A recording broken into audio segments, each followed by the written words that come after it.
Welcome back, folks. It's Monday, November 13th, 2023. Born on this date in 1837, Congressman James T. Rapier of Florence. He was a black man who served in the U.S. House of Representatives during the 1870s. In 1899, world's greatest archer Howard Hill of Wilsonville, and in 1910, writer and publisher William Bradford Huey of Hartselle.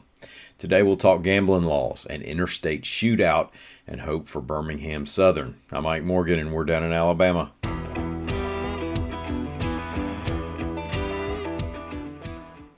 Gambling packages introduced in the Alabama legislature have been big, broad outlines of a potential future gaming industry that Alabama voters would find palatable.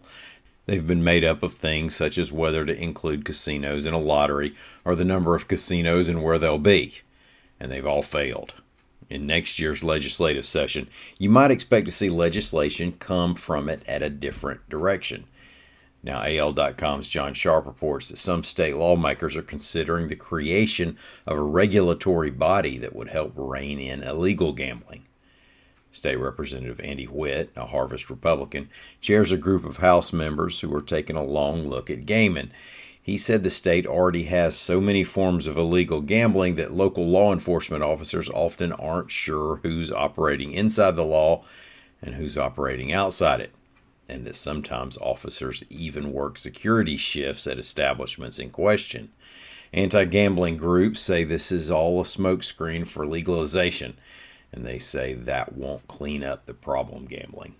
Greg Davis is the president of the Alabama Citizens Action Program.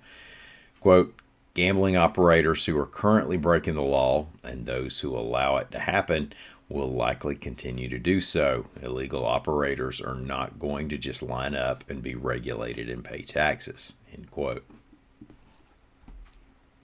Police say that a stolen car led to that shooting during Friday's rush hour on I-59 in Birmingham, reports AL.com's Carol Robinson.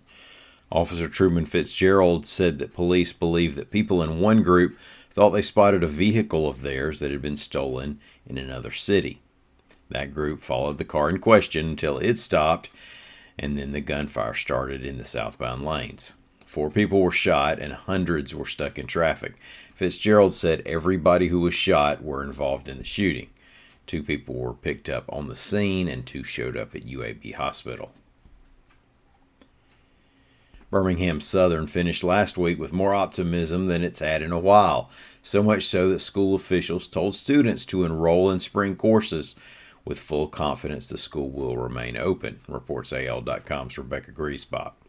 Now, last month, with the private college facing financial ruin, Alabama State Treasurer Young Boozer turned down its $30 million loan application. BSC might still get the help it says it needs, though, between private donors and last week's $2.5 million one-year investment from the North Alabama Conference of the United Methodist Church. Looking ahead, Birmingham Mayor Randall Woodfin plans to include support for BSC in a $5 million economic development plan he'll present to the City Council November 21st. And there's a chance the legislature could rewrite a loan law during the session so that BSC would clearly qualify.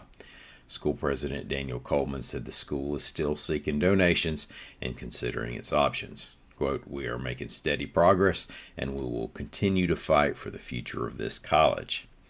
Well, thank y'all so much for listening. We're going to be back here and do it again tomorrow. Until then, y'all come on by and see us on the internet at al.com.